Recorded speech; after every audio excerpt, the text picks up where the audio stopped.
as we wait for the live stream to go. Good morning once again, and thank you for joining us. As we see, there's a very thin crowd today, probably because they heard that I'm teaching. So they heard Karl was not going to be here, and they're like, those two Jeffs, we don't want to hear them. And so, but this morning we get a topic that is, I think, near and dear to most people's heart. So the questions about healing.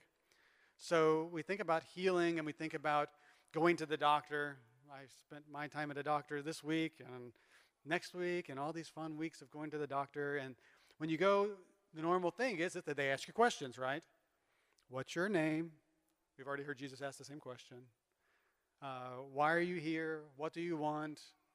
How are you been? All these kinds of things that doctors ask about healing and about trying to figure out how to get you to a better state or to be not in pain. And so a lot of times you can feel whether or not the doctor's interested in who you are and in the situation a lot of times just by being there. If you go to a doctor that you've gone to multiple times and they don't ask you about how you were from the last time and they're just like, what's your problem? Tell me what the thing is. You know he's not interested. You know you're there just to get him to tell you what you want to hear or to get your prescription fulfilled or anything like that. But it's interesting as we turn to Jesus in Scripture and we see Jesus as this great physician that he's a bit different whenever he goes around healing. And it's this picture of questions that he throws out there. So that will be one of the questions that we will have is why does Jesus pose questions when he heals? It's very similar to the great physician, I guess, but his questions are a bit deeper than the surface questions that a lot of times our doctors ask. So we're going to turn to the first passage. We're going to read two passages and then we will get into some questions, and then we have a special guest that is going to share a little information too and a little bit of his story.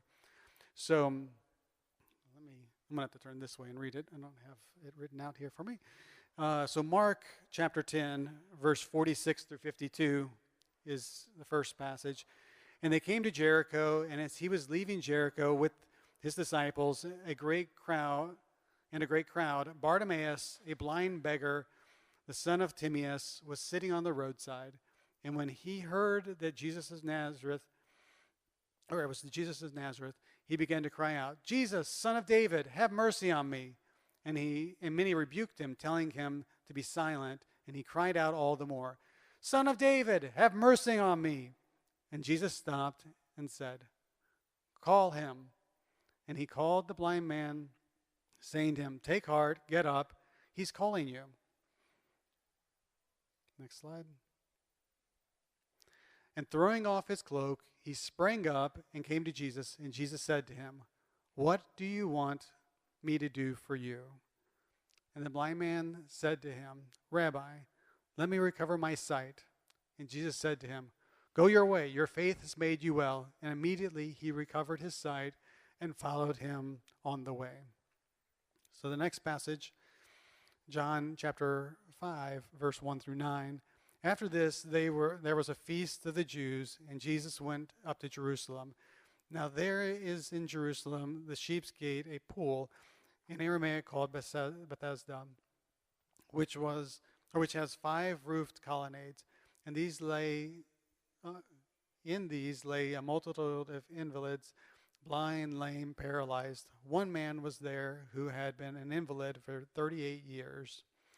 And Jesus saw him lying there, and he knew that he had already been there a long time, and he said to him, Do you want to be healed? The sick man answered him, Sir, I have no one to put me into the pool when the water stirred and while I'm going another steps in front of me. Jesus said to him, Get up, take your bed, and walk. And at once the man was healed, and he took his bed and walked.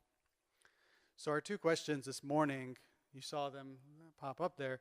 What do you want me to do for you, and do you want to be healed? So as you look at those, and if you think about your own personal situation, you go to the doctor, and the doctor comes up and he's like, okay, so what do you want me to do for you? I mean, that's, Collins, is that how you usually started your visits with people? What do you want me to do? Just write a prescription? Nope, done. Here you go.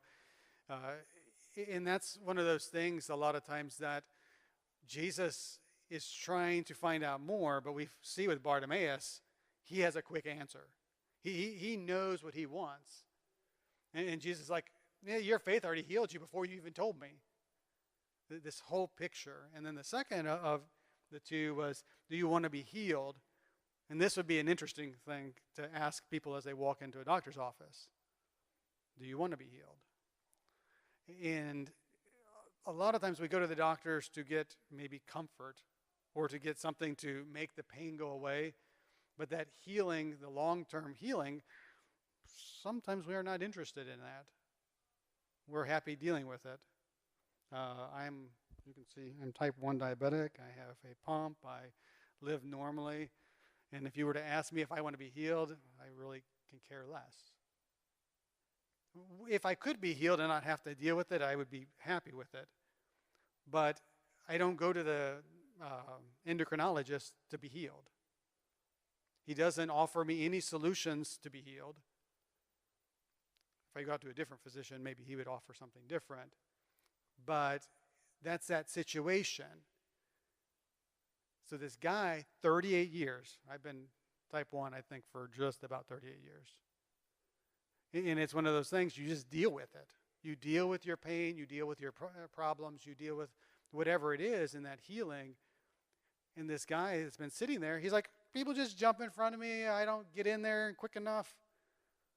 And this is how we are a lot of times with a lot of our pain, whether it be physical pain, emotional pain. We're not looking for healing. We're just looking to get by. And this is where Jesus is like, okay, this is your chance. Do you want to get well? Are we going to make an excuse? And so this is where it leads us to, and it's a very interesting picture of healing because Jesus asked these questions on healing. So before we jump into the first question, I want to read I want to read this first, and then we will jump to Ben, and I want Ben to share some information or some things that he had told us at our small group a few weeks ago. So in one of our books, Jesus is the Question, Martin says this, but asking, do you want to get well, Jesus is inviting the man to bring himself into a healing partnership with Jesus. The paralyzed man is not an inanimate object. He is a person. He has a will. So Jesus' question might be rephrased, are you willing to work with me here? And so it's a very interesting picture. In the book, if you guys read it or if you look through it, the chapter starts out with this guy Martin getting sick. And he goes to the hospital. His heart is beating incorrectly. And so the doctor's talking to him, asking these questions. And he's like, do you suffer from stress? And he's like, not really at home, more at work. He's like, but you're a healer of souls. Because he's a pastor. You care for souls. That's what your job. He's like, well, that's not all I do. I have this business meeting, that meeting, this and that, all these people and all this thing, all this stress. And he's like, are you praying? One of the biggest things that he pushes, and we'll get to that at the end, about this idea, are you praying? Are you taking time to let God work inside of that picture?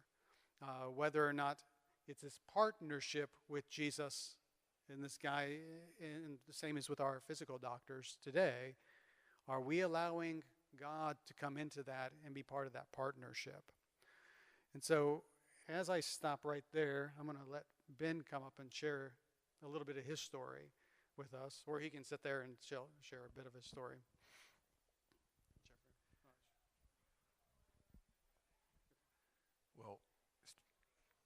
Starting out, I speak. So I told Jeff because I'm dealing with a little mild cancer, and I'm dealing with some treatment for leukemia. And this is nothing compared to what my niece, who's lived in a wheelchair all her life, has endured. This is nothing compared to that shooting in high school this week.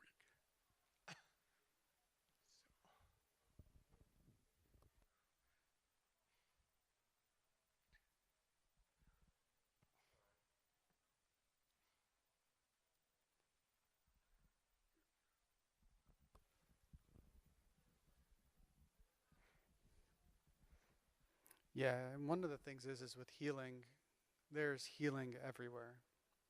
It's one of those things that we suffer from things, and allowing God to work his way into our lives is really key, whether it be on the surface of our healing physically, whether it's being on the mental side of things, whether it be, like as Ben mentioned, the school shooting.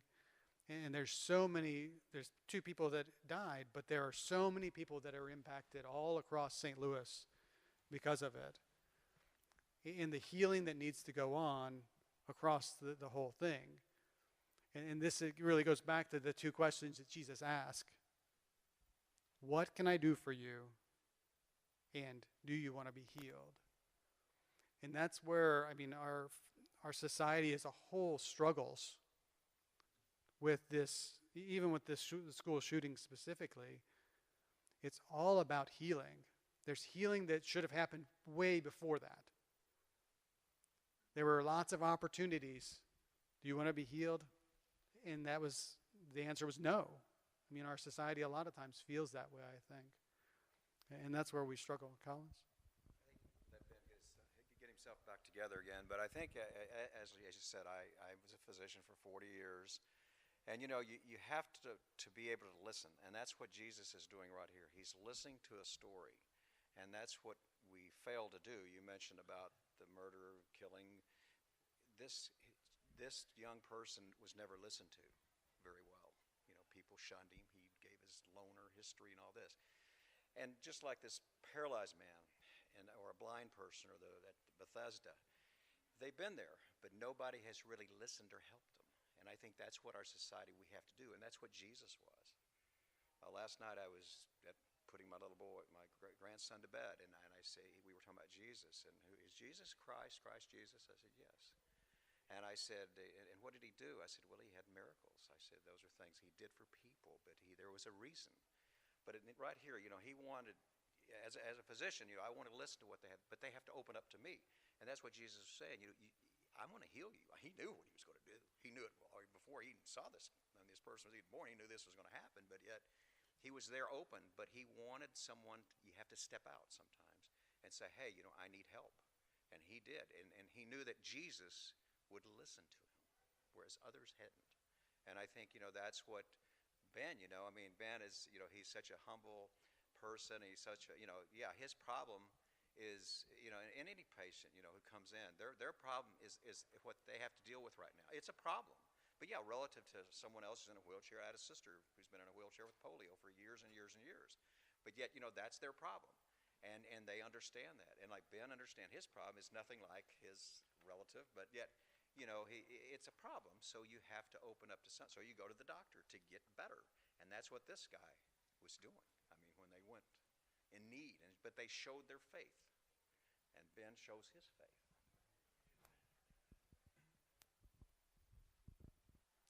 Well, sorry about that.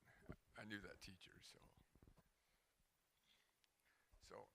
anyway, I started treatment for leukemia about in August, and again, I have a slow-growing cancer that's very treatable. So I don't I don't want much sympathy or anything because this is nothing what people deal with in life.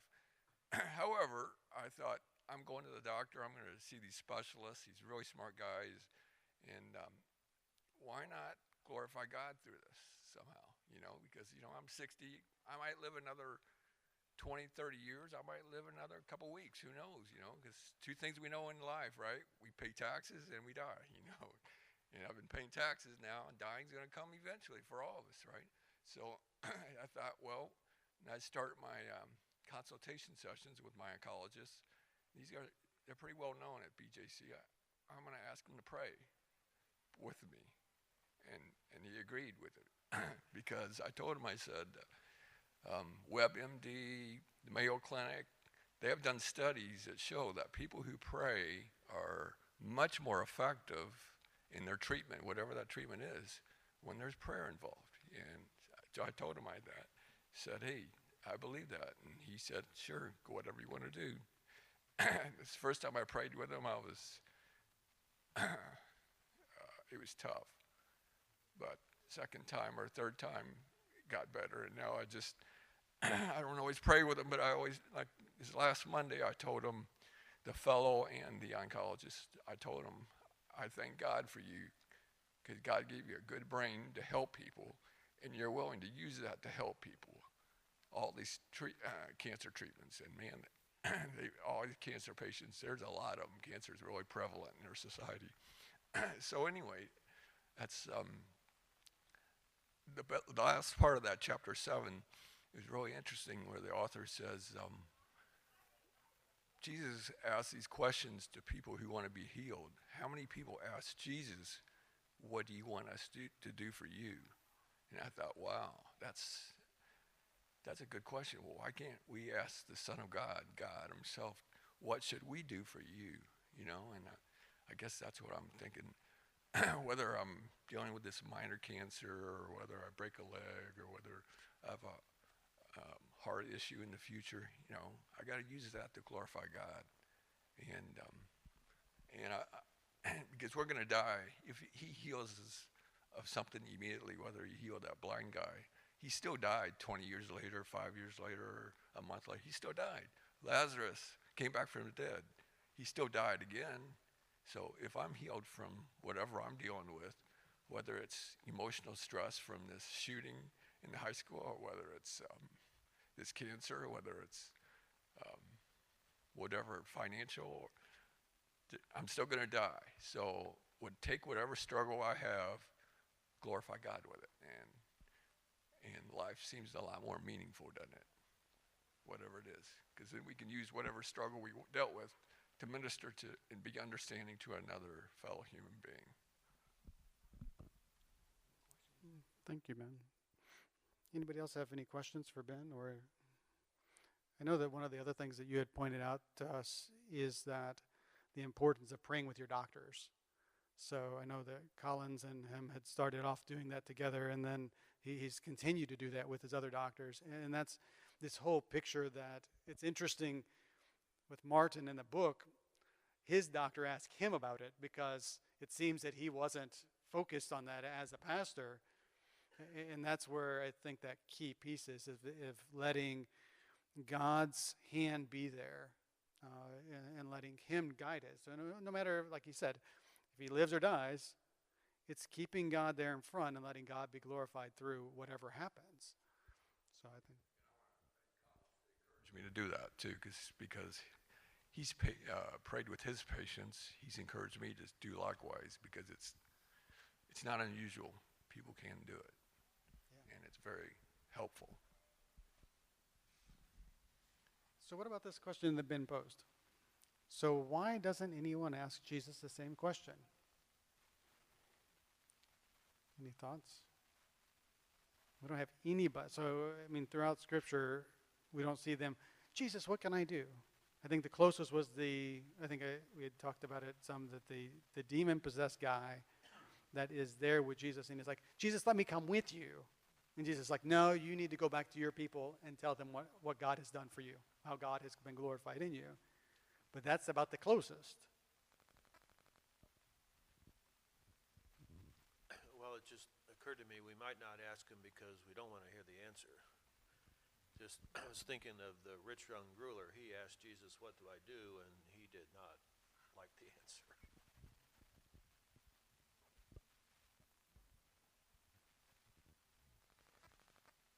Any other thoughts?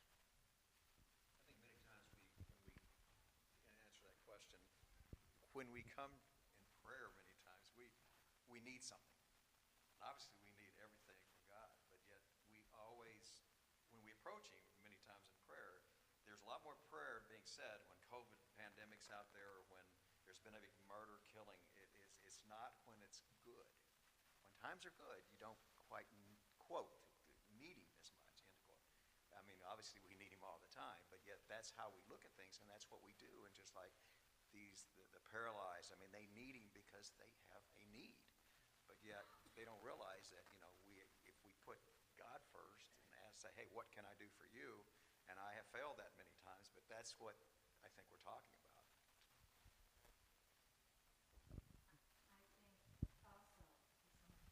Yeah, it's on. So I think also, unfortunately, He's had to tell us through His Word what we can do for Him. Spread the word, serve others, love God. So He has had to tell us. Nobody asked Him, but He's like, oh, you people. Sort of like in a school that you have the teacher there and nobody asks, teacher, what can I do? Can I help can I get more homework or something? Or no, this is what you have to do tonight. Bring it back tomorrow. Yeah, perhaps. I think it's Matthew 26, but whatever you have done for the least of these, my brethren, you have done to me. Yeah. I see that as part of the answer.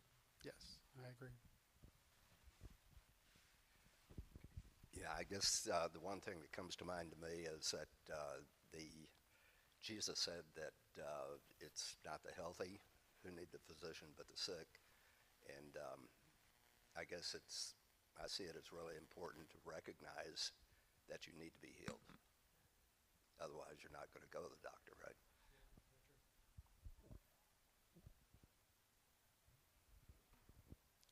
So the next question, let me throw that up there real quick. And actually, let's go back to, yeah, there it is. So why do you think Jesus' healing involves posing questions? So we know that, or we see multiple other occasions. So these are 2 occasions, but these are maybe different than others. A lot of times he's healing and there's not a lot of conversation, or there is some conversation, but it doesn't involve a question. He just heals. So this is the 2 that maybe more like a physician kind of scenario where he's asking questions. So why do you think he posed these questions?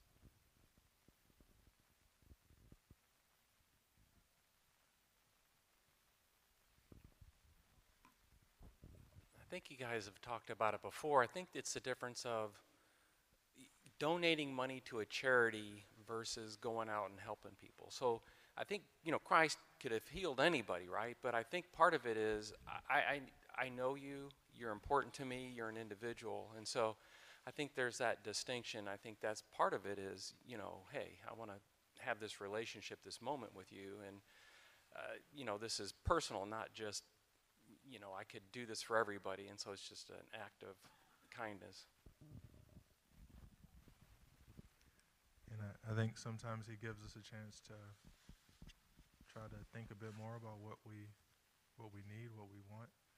And even if we had to think about that before we ask Him, it can clarify, and He seems to sometimes show us that what we need is different than what we think we need, but still involves us in asking.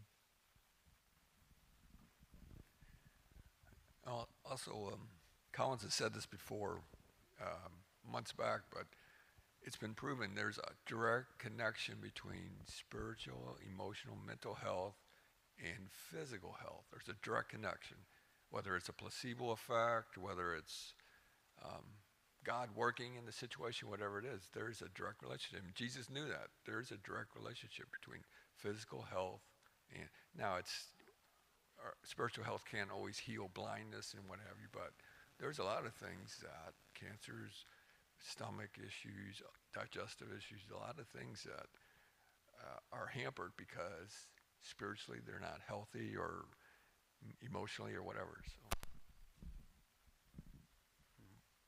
I was thinking the same thing that Jason was, I think, in that, like Brett said, it's, I see you, I want to know you, I recognize you, but it's also, and it's hard to tell in these scenarios, but I was thinking of the woman at the well, right?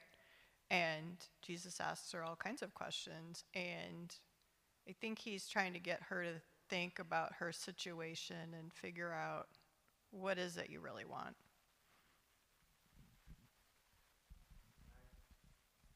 I think similar to that, I think often,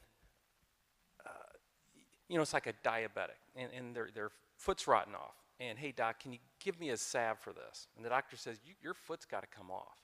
And so sometimes I have that same thing. I go to Christ, it's like, can't you just put a Band-Aid on this thing? And I think a lot of times the questions are, he's probing me, okay, really, what do you want here? Because if you really want to be healed, it's going to be more involved maybe than what you're thinking about now. So I think that's part of it as well. I think about I think about Jesus. I mean, he was probably he was the greatest psychiatrist there ever was. I mean, what he had to do, he already knows. Of course, he knew that these people who were in need, what they came there for, and the people around him. He was, with his miracles and the parables, he was teaching everyone around him to listen and to think about more deeply. Brett said, here's a Band-Aid, take care of it, run away. But he wanted others to see and witness what he was teaching and how he was healing. But what was really healing was their faith. And the only way you realize it sometimes is if you think about what you're saying, and that's what the psychiatrist here, Jesus, was saying, hey, I want to make you think about all this. And other people hear this, they go, yeah, this is what, this guy can perform miracles, but more than anything else, he can do all these things. I'm going to follow him. It creates a stronger faith, and that's what it does. And that's a lot of the questions I think Jesus would ask people. He could have just said, hey, get your foot, It's just like when I would see somebody who had a lot of, say they had vascular problems and they had gangrene of the foot or something like that. I'd say, look, fella, do you smoke? And I said, well, this is why you've got to quit smoking. And it's just like now we see these problems, the echoes of what's happened to this 19-year-old. I feel so sorry for him, for what drove him to this. And that's what we have to think about, problem. What drives you to this? And we've got to get at the bottom of that, not so much that guns can kill, but human beings have problems that make them kill. And that's what all this, and that's what Jesus is trying to say. Your past is your past. You've got to come to me now. This is the new story. And I think that's what he was trying to say a lot.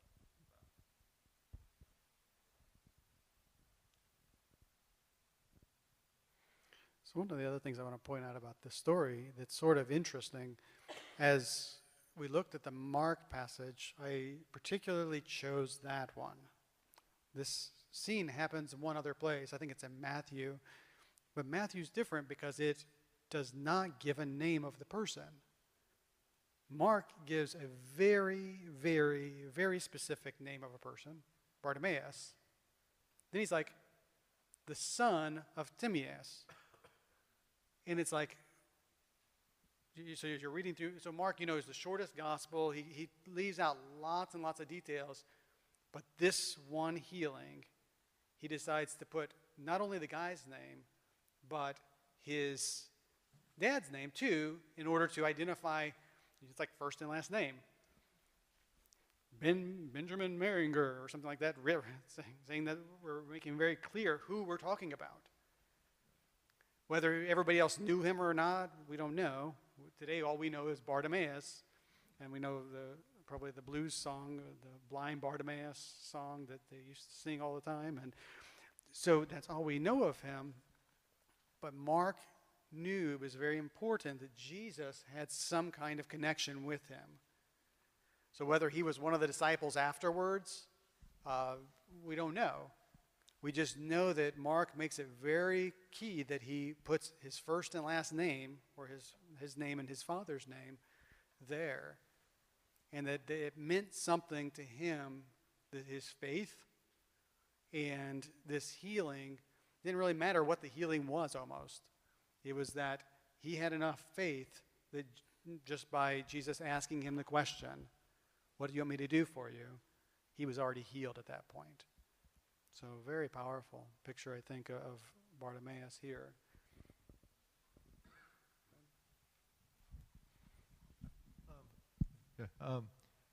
Same one. This particular story, Bartimaeus. Frequently, Jesus says, "Your faith has made you well." And I think it's two. It's kind of like Abraham and Abraham sacrificed Isaac. God, I know you. God obviously knows the answers already, but he wants us to know that He knows. Double talk here. But how much faith do you have in this? How much faith do you have in the presence? Expose it, dude. Because one person, one healing does. I think the Father and Son. I believe. I do believe. Help me believe more. I admit it. I don't have very much faith at all, but help me. I want more help me. Yeah, sort of like a lot of times. I think we've even seen it. Was it? I guess it was 2 weeks ago. Our faith and doubt one, where they're in the boat and